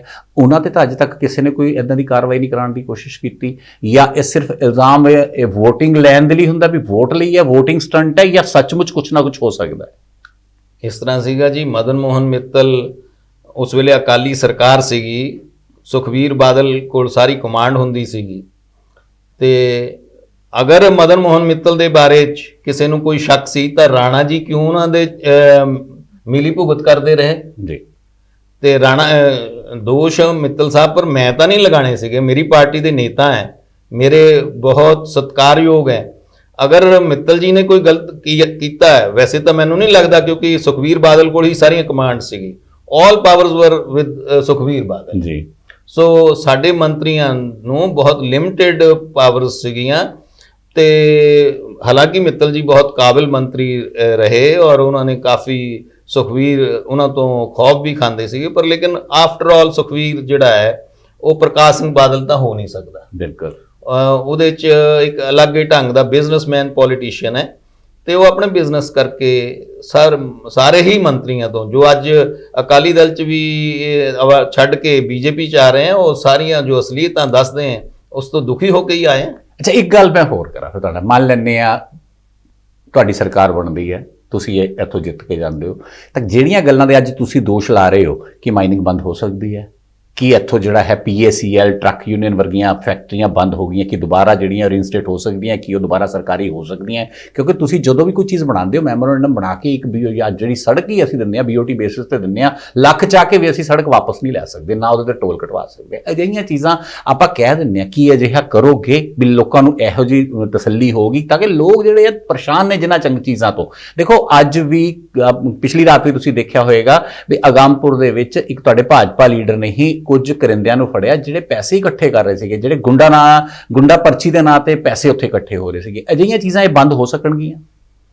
ਐਸਾ ਕਿ ਜੀ ਸਾਡੇ ਹਲਕੇ ਦਾ ਬੜਾ ਮਾੜੇ ਭਾਗ ਰਹੇ ਜੀ ਕਿ ਕਾਫੀ ਸਮੇਂ ਤੋਂ ਇੱਥੇ ਧਰਤੀ ਪੁੱਤਰ ਜਿਹੜਾ ਵਿਅਕਤੀ ਇਸ ਮਿੱਟੀ ਦਾ ਜੰਮਪਲ ਨਾ ਹੋਵੇ, ਇਸ ਮਿੱਟੀ ਦੀ ਪ੍ਰੋਬਲਮ ਨੂੰ ਨਾ ਸਮਝਦਾ ਹੋਵੇ, ਉਹ ਇਸ ਹਲਕੇ ਦਾ ਨੁਮਾਇੰਦਾ ਨਹੀਂ ਬਣ ਸਕਿਆ। ਮੈਂ ਇਸ ਧਰਤੀ ਦਾ ਜੰਮਪਲ ਹਾਂ, ਇਸ ਮਿੱਟੀ 'ਚ ਖੇਡਿਆ, ਇੱਥੇ ਹੀ ਜੰਮਿਆ ਪਲਿਆ, ਔਰ ਮੈਂ ਇੱਕ ਇੱਕ ਪਿੰਡ ਦੀ ਇੱਕ ਸ਼ਹਿਰ ਦੇ ਵਾਰਡ ਦੀ ਸਮੱਸਿਆ ਸਮਝਦਾ, ਇੱਥੇ ਲੋਕਾਂ ਦੀਆਂ ਭਾਵਨਾ ਸਮਝਦਾ, ਉਹਨਾਂ ਦੇ ਰੀਤੀ ਰਿਵਾਜ ਕਸਟਮਸ ਔਰ ਜੋ ਉਹਨਾਂ ਦੀਆਂ ਜ਼ਰੂਰਤਾਂ ਹੈ ਉਹਨਾਂ ਨੂੰ ਮਹਿਸੂਸ ਕਰਦਾ ਹੈ। ਔਰ ਮੈਂ ਇੱਥੋਂ ਦਾ ਵਸਨੀਕ ਹੋਣ ਦੇ ਨਾਤੇ ਹਰ ਗੱਲ ਵਾਸਤੇ ਲੋਕਾਂ ਦਾ ਆਉਣ ਵਾਲੇ 2027 ਅਗਰ ਮੈਨੂੰ ਪਾਰਟੀ ਮੌਕਾ ਦਿੰਦੀ ਹੈ 22 ਵਿੱਚ, ਤਾਂ 2027 'ਚ ਜਦੋਂ ਮੈਂ ਮੈਦਾਨ 'ਚ ਜਾਊਂਗਾ ਇੰਨਾ ਵਿਸ਼ਵਾਸ ਦਿਲਾ ਸਕਦਾ ਕਿ ਇਸ ਧਰਤੀ ਦਾ ਪਵਿੱਤਰ ਸ਼੍ਰੀ ਅਨੰਦਪੁਰ ਸਾਹਿਬ ਦੀ ਪਵਿੱਤਰ ਧਰਤੀ ਦਾ ਜੰਮਪਲ ਹੋਣ ਦਾ ਕਾਰਨ ਮੈਂ ਲੋਕਾਂ ਨੂੰ ਕੋਈ ਨਿਰਾਸ਼ਾ ਨਹੀਂ ਹੋਣ ਦਊਂਗਾ, ਔਰ ਯਥਾ ਸ਼ਕਤੀ ਜਿੰਨੀ ਮੇਰੇ 'ਚ ਤਾਕਤ ਹੈ ਮੈਂ ਹਲਕੇ ਦੇ ਲੋਕਾਂ ਵਾਸਤੇ ਪੂਰੀ ਕਰੂੰਗਾ। ਔਰ ਇਲੀਗਲ ਮਾਈਨਿੰਗ ਔਰ ਇਹ ਸਾਰੇ ਜੋ ਟਰੱਕ ਯੂਨੀਅਨ ਹੈ, ਰਾਣਾ ਜੀ ਲਿਫਾਫੇ 'ਚ ਬੰਦ ਕਰਕੇ ਇੱਕ ਪ੍ਰਧਾਨ ਬਣਾਤਾ, ਔਰ ਟਰੱਕ ਯੂਨੀਅਨ ਬੜੀ ਸ਼ਰਮਨਾਕ ਗੱਲ ਹੈ ਕਿ ਟਰੱਕ ਯੂਨੀਅਨ ਜੋ ਪੰਜਾਬ ਵਿੱਚ ਗੋਬਿੰਦਗੜ੍ਹ ਤੋਂ ਬਾਅਦ ਅਗਰ ਕੋਈ ਇੰਪੋਰਟੈਂਟ ਟਰੱਕ ਯੂਨੀਅਨ ਸੀ ਤਾਂ ਨੰਗਲ ਦੀ ਸੀਗੀ, ਔਰ ਨੰਗਲ ਦੀ ਟਰੱਕ ਯੂਨੀਅਨ ਨੂੰ ਲੁੱਟ ਕੇ ਖਾ ਗਏ। ਖਤਮ ਹੈ ਅੱਜ ਟਰੱਕ ਯੂਨੀਅਨ। ਗਰੀਬ ਲੋਕ, ਸਾਡੇ ਪਿੰਡਾਂ ਦੇ ਲੋਕ, ਡਰਾਈਵਰ ਆਪਰੇਟਰਸ ਅੱਜ ਰੋਟੀ ਤੋਂ ਵੀ ਮੁਹਤਾਜ ਹੈ। ਗੱਡੀਆਂ ਉਹਨਾਂ ਦੀਆਂ ਕਬਾੜ 'ਚ ਵਿਕ ਗਈਆਂ। PACL ਵਿਕ ਗਈ। ਕਿਹਨੇ ਖਰੀਦੀ ਹੈ PACL? ਰਾਣਾ ਜੀ ਦੱਸਣ ਜਰਾ। PACL ਦੂਜਾ ਫਲਾਈਓਵਰ ਦਾ ਕ੍ਰੈਡਿਟ ਤਾਂ ਰਾਣਾ ਜੀ ਲਈ ਜਾਂਦੇ ਆ। ਬਿਲਕੁਲ। ਹਾਲਾਂਕਿ ਉੱਥੇ ਇੱਕ ਪੈਸਾ ਵੀ ਪੰਜਾਬ ਸਰਕਾਰ ਦਾ ਨਹੀਂ ਲੱਗਿਆ, ਪਰ ਲੇਕਿਨ ਇੱਕ ਕੰਮ ਆਇਆ ਸੀਗਾ ਕਿ PWD ਨੇ ਨੀਚੋਂ ਬਣਾਉਣਾ ਸੀਗਾ ਪਾਸਵੇ, ਨੀਚੇ ਉਹਨਾਂ ਦਾ ਅੰਡਰਵੇ ਬਣਾਉਣਾ ਸੀ। ਬਿਲਕੁਲ ਹਾਂ, ਅੰਡਰਪਾਸ। ਬਿਲਕੁਲ। ਤੇ ਉਸ ਵਾਸਤੇ DC ਨੂੰ ਮੈਂ ਵੀ ਕੋਸ਼ਿਸ਼ ਕੀਤੀ ਕਿ ਮੈਂ DC ਨੂੰ ਵੀ ਕਿਹਾ, ਪਰ ਲੇਕਿਨ ਰਾਣਾ ਜੀ ਦਾ ਐਡਾ ਪ੍ਰੈਸ਼ਰ ਸੀਗਾ ਕਿ ਉਹ ਸਾਰਾ ਕੁਝ ਬੰਦ ਕਰਵਾ ਕੇ ਜਦੋਂ ਅੱਗ ਲੱਗ ਗਈ ਤਾਂ ਖੂਹ ਪੱਟਣ ਲੱਗੇ, ਫਿਰ ਅਲਟਰਨੇਟਿਵ ਰਸਤਾ ਵਿਕਲਪ ਟੋਲਣ ਲੱਗੇ, ਔਰ ਫਿਰ ਹਲੇ ਤੱਕ ਉਹ ਵਿਕਲਪ ਨਹੀਂ ਬਣਿਆ ਜੀ। ਸੋ ਰਾਣਾ ਜੀ ਦੇ ਕੰਮ ਤਾਂ ਇਸੇ ਤਰ੍ਹਾਂ ਹੈ, ਰੋਜ਼ ਹੀ ਰਾਤ ਨੂੰ ਵੀ 10-10 ਵਜੇ ਤੱਕ ਪੱਥਰ ਲਗਾਈ ਜਾਂਦੇ। ਜਿਸ ਵਿਅਕਤੀ ਦਾ ਇਹ ਇਤਿਹਾਸ ਰਿਹਾ ਹੈ ਕਿ ਚੋਣ ਤੋਂ ਥੋੜੀ ਦੇਰ ਪਹਿਲੇ ਸਿਰਫ ਪੱਥਰ ਲਾਣ ਦੀ ਰਾਜਨੀਤੀ ਕਰਦੇ ਹੈ, ਉਹ ਕਦੇ ਵੀ ਦੁਬਾਰਾ ਇੱਥੇ ਕਾਮਯਾਬ ਨਹੀਂ ਹੋਵੇ। ਅਨੰਦਪੁਰ ਸਾਹਿਬ ਦੀ ਕੰਸਟੀਚੁਐਂਸੀ, ਅਨੰਦਪੁਰ ਸਾਹਿਬ ਦੇ ਹਲਕੇ ਨਾਲ ਦੇਖੋ ਟੂਰਿਜ਼ਮ ਸਪਾਟ ਬਹੁਤ ਵਧੀਆ ਬਣਾਇਆ ਜਾ ਸਕਦਾ। ਅਨੰਦਪੁਰ ਸਾਹਿਬ ਨੂੰ ਵਿਕਸਿਤ ਕੀਤਾ ਜਾ। ਤਖਤ ਸ਼੍ਰੀ ਕੇਸਗੜ੍ਹ ਸਾਹਿਬ ਇੱਥੇ ਆ, ਨੈਣਾ ਦੇਵੀ ਜਾਣ ਵਾਲੇ ਸ਼ਰਧਾਲੂ ਇੱਥੇ ਤੋਂ ਜਾਂਦੇ ਆ। ਨੰਗਲ ਆਪਣੇ ਆਪ ਦੇ ਵਿੱਚ ਇੱਕ ਸੀਨਰੀ ਹੈ, ਵੀ ਤੁਸੀਂ ਦੇਖਣ ਜਾਓਗੇ ਤੁਹਾਡਾ ਕਹੇਗਾ ਬੋਟਿੰਗ ਉੱਥੇ ਹੋ ਸਕਦੀ ਹੈ। ਉੱਥੇ ਅੱਜ ਕੱਲ੍ਹ ਜਿਹੜੇ ਹੈਗੇ ਆ ਉਹ ਪ੍ਰਵਾਸੀ ਪੰਛੀ ਉੱਥੇ ਬਹੁਤ ਆਏ ਹੋਏ ਆ। ਮਤਲਬ ਅਜਿਹੀਆਂ ਚੀਜ਼ਾਂ ਬਹੁਤ ਨੇ। ਹਮੇਸ਼ਾ ਤੋਂ ਸਾਡੇ ਨਾਲ ਵਾਅਦੇ ਕੀਤੇ ਗਏ ਵੀ ਇੱਥੇ ਅਸੀਂ ਇੰਡਸਟਰੀ ਲਾਵਾਂਗੇ, ਕਿਉਂਕਿ ਸਾਡਾ ਜਿਸ ਤਰ੍ਹਾਂ ਹਿਮਾਚਲ ਨਾਲ ਲੱਗਦਾ ਹੈਗਾ ਉਹ ਉਸੇ ਤਰ੍ਹਾਂ ਤਰ੍ਹਾਂ ਮਤਲਬ ਹਿਮਾਚਲ 'ਚ ਇੰਡਸਟਰੀ ਪ੍ਰਫੁੱਲਿਤ ਹੋ ਸਕਦੀ ਹੈ ਤਾਂ ਸਾਡੇ ਏਰੀਆ 'ਚ ਕਿਉਂ ਨਹੀਂ? ਬੜੇ ਵਾਅਦੇ ਸਾਡੇ ਨਾਲ ਕੀਤੇ ਜਾਂਦੇ ਨੇ, ਲੇਕਿਨ ਉਹ ਵਾਅਦਿਆਂ ਤੇ ਕਦੀ ਵੀ ਅੱਜ ਤੱਕ ਬੂਰ ਨਹੀਂ ਪਿਆ, ਚਾਹੇ ਬੀਜੇਪੀ ਸਮਰਥਿਤ ਅਕਾਲੀ ਦਲ ਦੀ ਸਰਕਾਰ ਹੋਵੇ ਜਾਂ ਫਿਰ ਕਾਂਗਰਸ ਦੀ ਸਰਕਾਰ ਹੋਵੇ। ਹੁਣ ਖਾਲਸ ਜੇ ਤੁਸੀਂ ਚਾਹੋ, ਹਾਲਾਂਕਿ ਖਾਲਸ ਨਹੀਂ ਨੂੰ ਮੈਂ ਕਹਾਂਗਾ ਕਿਉਂਕਿ ਤੁਹਾਡਾ ਤਾਲਮੇਲ ਜਿਹੜਾ ਹੈਗਾ ਉਹ PLC ਨਾਲ, ਪੰਜਾਬ ਲੋਕ ਕਾਂਗਰਸ ਤੇ ਸ਼੍ਰੋਮਣੀ ਅਕਾਲੀ ਦਲ ਸੰਯੁਕਤ ਨਾਲ ਹੋ ਗਿਆ। ਜਦੋਂ ਤੁਹਾਡੀ ਸਾਂਝੀ ਸਰਕਾਰ ਅਗਰ ਬਣ ਜਾਂਦੀ ਹੈ ਤਾਂ ਕੀ ਅਜਿਹੀਆਂ ਮੰਗਾਂ ਵੱਲ ਧਿਆਨ ਦਿਵਾਓਗੇ? ਕਦੀ ਨਾ ਕਦੀ ਕਿਤੇ ਨਾ ਕਿਤੇ ਸਾਡੇ ਲੋਕੀ ਜਿਹੜੇ ਬੇਰੁਜ਼ਗਾਰ ਨੇ ਉਹਨਾਂ ਨੂੰ ਰੁਜ਼ਗਾਰ ਮਿਲੇਗਾ, ਸਾਡੇ ਲੋਕੀ ਜਿਹੜੇ ਅੱਜ ਤੜਪ ਰਹੇ ਨੇ ਵੀ ਸਾਨੂੰ ਨਿਆਂ ਮਿਲੇ, ਸਾਨੂੰ ਜਿਹੜਾ ਹੈ ਅਨਨੈਸੈਸਰੀ ਹਰਾਸ਼ ਪੁਲਿਸ ਕਰਦੀ ਆ ਉਹ ਨਾ ਹੋਵੇ, ਅਜਿਹੀਆਂ ਚੀਜ਼ਾਂ ਤੋਂ ਬਚ ਸਕਣਗੇ? ਬਿਲਕੁਲ, ਮੈਂ ਇਸ ਗੱਲ ਦਾ ਵਿਸ਼ਵਾਸ ਦਿਲਾਣਾ ਕਿਉਂਕਿ ਮੋਦੀ ਜੀ ਜਦੋਂ ਬਾਕੀ ਪ੍ਰਦੇਸ਼ਾਂ 'ਚ ਜਿੱਥੇ ਭਾਜਪਾ ਸ਼ਾਸਿਤ ਪ੍ਰਦੇਸ਼ ਹੈ ਤੁਸੀਂ ਉੱਥੇ ਦੇਖੋ ਕਿ ਕਿੰਨਾ ਵਿਕਾਸ ਹੋਇਆ ਹੈ। ਉਹ ਪੰਜਾਬ 'ਚ ਚਾਹੇ ਬੀਜੇਪੀ ਅਕਾਲੀ ਦਲ ਦੀ ਸਰਕਾਰ ਸੀਗੀ ਪਰ ਸਾਡੇ ਸਰਦਾਰ ਪ੍ਰਕਾਸ਼ ਸਿੰਘ ਬਾਦਲ ਜੋ ਕੇਂਦਰ ਤੋਂ ਜਿਸ ਪਰਪਸ ਵਾਸਤੇ ਗ੍ਰਾਂਟ ਆਂਦੀ ਸੀ, ਜੋ ਉਹਨਾਂ ਤੋਂ ਸੈਂਟਰ ਤੋਂ ਮਦਦ ਆਂਦੀ ਸੀਗੀ, ਕਿਸੇ ਹੋਰ ਪਾਸੇ ਲਾ ਲੈਂਦੇ ਸੀ। ਬਿਲਕੁਲ। ਤੇ ਉਹਨਾਂ ਦਾ ਧਿਆਨ ਬਠਿੰਡੇ 'ਚ ਰਿਹਾ, ਉਹਨਾਂ ਦਾ ਧਿਆਨ ਹਰ ਗੱਲ 'ਚ ਆਪਣੇ ਹਲਕਿਆਂ 'ਚ ਰਿਹਾ। ਸੁਖਬੀਰ ਬਾਦ ਜਲਾਲਾਬਾਦ ਨੂੰ ਖਿੱਚਦੇ ਰਹੇ ਜੀ। ਸੋ ਮੈਨੂੰ ਯਾਦ ਹੈ ਕਿ ਇੱਕ ਵਾਰ ਇੱਕ ਬਹੁਤ ਲੋੜਵੰਦ ਔਰ ਜੈਨੂਇਨ ਬੰਦੇ ਦੀ ਸਿਫਾਰਿਸ਼ ਵਾਸਤੇ ਉਹ ਹਵਲਦਾਰ ਤੋਂ ASI ਪ੍ਰਮੋਟ ਹੋਣਾ ਸੀ ਤੇ ਉਹ ਸਾਰੇ ਨਾਰਮਸ ਪੂਰੇ ਕਰਦਾ ਸੀ। ਮੈਂ ਮਾਨਯੋਗ ਮਦਨ ਮੋਹਨ ਮਿੱਤਲ ਜੀ ਨੂੰ ਕਿਹਾ ਕਿ ਇਹ ਸਾਡੇ ਢੇਰ ਪਿੰਡ ਦਾ ਹਵਲਦਾਰ ਹੈ ਔਰ ਇਹਦਾ ਟੈਨਿਓਰ ਵੀ ਪੂਰਾ ਹੋ ਗਿਆ, ਸਾਰਾ ਕੁਝ ਕਰ ਲਿਆ, ਇਹਨੇ ਕੋਰਸ ਵੀ ਕਰ ਲਿਆ ਤੇ ASI ਪ੍ਰਮੋਟ ਹੋਣਾ ਜਰਾ ਰਿਕਮੈਂਡ ਕਰ ਦਿਓ। ਕਹਿੰਦੇ ਇਹਨੂੰ ਕਹਿਣਾ ਸੀ ਕਿ ਲੰਬੀ ਜਾਂ ਜਲਾਲਾਬਾਦ 'ਚ ਪੈਦਾ ਹੁੰਦਾ ਜਾਂ ਬਠਿੰਡੇ 'ਚ ਪੈਦਾ ਹੁੰਦਾ, ਇਹਦੇ ਮਾੜੇ ਭਾਗ ਹੈ, ਇਹ ਢੇਰ 'ਚ ਪੈਦਾ ਹੋਇਆ। ਤੇ ਮਤਲਬ ਉਸ ਵੇਲੇ ਜੋ ਵੀ ਕੇਂਦਰ ਤੋਂ ਮਦਦ ਆਉਂਦੀ ਸੀ, ਜੋ ਵੀ ਪੰਜਾਬ ਵਾਸਤੇ ਹਿੱਸਾ ਆਉਂਦਾ ਸੀ, ਉਹ ਸਹੀ ਜਗ੍ਹਾ ਨਾਲ ਲੱਗ ਕੇ ਆਪਣੇ ਹੀ ਹਲਕਿਆਂ 'ਚ ਲਾਇਆ ਜਾਂਦਾ ਸੀਗਾ। ਔਰ ਆਖਿਰ ਵਿੱਚ ਮੋਦੀ ਜੀ ਨੇ ਕੁਝ ਪਾਬੰਦੀਆਂ ਵੀ ਲਗਾਈਆਂ ਪੰਜਾਬ ਤੇ ਜੀ, ਤੇ ਉਸ ਵੇਲੇ ਵੀ ਬੜੇ ਤੰਗ ਹੋਏ ਆ ਇਹ ਅਕਾਲੀ ਦਲ ਵਾਲੇ। ਬਿਲਕੁਲ ਹੈ ਤੇ ਲੇਕਿਨ ਡਾਕਟਰ ਸਾਹਿਬ ਗੱਲ ਤਾਂ ਇਹ ਹੈ ਵੀ ਉਸ ਵਕਤ ਤਾਂ ਝੂਟੇ ਲੈਂਦੇ ਰਹੇ ਬੀਜੇਪੀ ਵਾਲੇ ਵੀ ਗੱਡੀਆਂ ਦੇ ਵਿੱਚ, ਉਸ ਟਾਈਮ ਕੋਈ ਨਹੀਂ ਬੋਲਿਆ। ਅੱਜ ਜਦੋਂ ਉਹਨਾਂ ਦਾ ਗਠਬੰਧਨ ਟੁੱਟ ਗਿਆ ਤਾਂ ਬਹੁਤ ਸਾਰੀਆਂ ਗੱਲਾਂ ਇਸ ਤਰ੍ਹਾਂ ਦੇ ਨਿਕਲ ਕੇ ਆਉਂਦੀਆਂ ਨੇ। ਲੇਕਿਨ ਮੈਂ ਇੱਕ ਹੋਰ ਗੱਲ ਮੈਂ ਇਹ ਵੀ ਦੱਸਦਾ ਥੋੜੀ, ਉਸ ਵੇਲੇ ਕੋਈ ਕੁਰਸੀ ਦੇ ਲਾਲਚ ਵਾਸਤੇ ਨਹੀਂ ਸੀਗਾ ਜੀ। ਇਹ ਬੀਜੇਪੀ ਦਾ ਗਠਬੰਧਨ ਜਦੋਂ ਆਤੰਕਵਾਦ ਤੋਂ ਬਾਅਦ ਸ਼ੁਰੂ ਹੋਇਆ ਜੀ ਤੇ ਉਸ ਵੇਲੇ ਪੰਜਾਬ ਦੀ ਇੱਕ ਸਾਂਝ ਵਾਸਤੇ ਪਰਿਵਾਰ ਆਪਣਾ ਸਿੱਖ ਹਿੰਦੂ ਭਾਈਚਾਰੇ ਦੇ ਵਾਸਤੇ ਇਹ ਗਠਬੰਧਨ ਕੀਤਾ ਗਿਆ ਸੀਗਾ, ਕੋਈ ਰਾਜਨੀਤੀ ਵਾਸਤੇ ਨਹੀਂ ਸੀ ਕੀਤਾ ਗਿਆ। ਵਰਨਾ ਕਿਤੇ ਹੁੰਦਾ ਜੀ 23 ਸੀਟਾਂ ਔਰ ਉਧਰ 95 ਸੀਟਾਂ ਕਿੰਨੀਆਂ ਰਹਿ ਗਈਆਂ ਉਹਨਾਂ ਦੀਆਂ ਤੇ 100 ਬਿਲਕੁਲ ਠੀਕ ਹੈ। ਹਾਂ, ਸਮਝੌਤਾ ਐਵੇਂ ਥੋੜਾ ਇੰਨਾ ਥੋੜਾ ਹੁੰਦਾ ਕਿ ਵੀ ਇੰਨਾ ਡਿਫਰੈਂਸ ਹੋਵੇ 94 ਸੀਟਾਂ ਦਾ 94 ਬਿਲਕੁਲ। ਤੇ ਹੁਣ ਮੈਂ ਗੱਲ ਕਰਾਂ ਤੁਹਾਡੇ ਨਾਲ ਆਪਣੀ ਕੰਸਟੀਚੁਐਂਸੀ ਦੀ। ਆਪਣੀ ਕੰਸਟੀਚੁਐਂਸੀ ਦੇ ਵਿੱਚ ਅਸੀਂ ਦੂਸਰੇ ਤੇ ਦੋਸ਼ ਲਾਉਂਦੇ ਆ ਵੀ ਉਹ ਧੜੇਬਾਜ਼ੀ ਦੇ ਵਿੱਚ ਹੈ। ਭਾਰਤੀ ਜਨਤਾ ਪਾਰਟੀ ਇੱਥੇ ਧੜੇਬਾਜ਼ੀ 'ਚ ਹੈ? ਇਸ ਤਰ੍ਹਾਂ ਹੈ ਕਿ ਜੀ ਰਾਜਨੀਤੀ 'ਚ ਧੜੇਬੰਦੀ ਤਾਂ ਨਹੀਂ ਹੁੰਦੀ, ਥੋੜਾ ਬਹੁਤ ਰੱਸਾਕਸ਼ੀ ਹੁੰਦੀ ਹੈ, ਪਰ ਲੇਕਿਨ ਅਸੂਲਾਂ ਤੇ ਹੁੰਦੀ ਹੈ। ਨਹੀਂ, ਕੀ ਕਾਰਨ ਹੈ ਵੀ ਜਦੋਂ ਵਾਜਪੇਈ ਸਾਹਿਬ ਦਾ ਜਨਮ ਦਿਨ ਮਨਾਇਆ ਗਿਆ 25 ਤਰੀਕ ਨੂੰ, 25 ਦਸੰਬਰ ਨੂੰ, ਮੋਦੀ ਮਾਫ ਕਰਨਾ ਇਹ ਮਿੱਤਲ ਗਰੁੱਪ ਨੇ ਜਿਹੜਾ ਹੈ ਆਪਣਾ ਬਣਾਇਆ ਜੀ, ਤੁਸੀਂ ਆਪਣਾ ਬਣਾਇਆ ਹੈਗਾ, ਕਿਉਂ ਨਹੀਂ? 2 ਵਾਰ ਕਿਉਂ ਬਣਾਇਆ ਗਿਆ? ਇੱਕੋ ਸ਼ਹਿਰ ਦੇ ਵਿੱਚ ਹੁੰਦਿਆਂ ਇੱਕ ਮਾਡਲ ਟਾਊਨ ਅਨੰਦਪੁਰ ਸਾਹਿਬ 'ਚ ਮਨਾਇਆ ਜਾ ਰਿਹਾ, ਇੱਕ ITI ਜਿੱਥੇ ਜ਼ਿਲ੍ਹਾ ਪ੍ਰਧਾਨ ਹੈ ਅਟਵਾਲ ਸਾਹਿਬ ਉਹ ਮਨਾਇਆ ਜਾ ਰਿਹਾ। ਜ਼ਿਲ੍ਹਾ ਪ੍ਰਧਾਨ ਕੋਲ ਪਾਵਰ ਹੈ ਵੀ ਉਹ ਸਾਰੀ ਬੀਜੇਪੀ ਨੂੰ ਇਕੱਠੀ ਕਰਕੇ ਇੱਕ ਜਗ੍ਹਾ ਤੇ ਲਿਆਵੇ।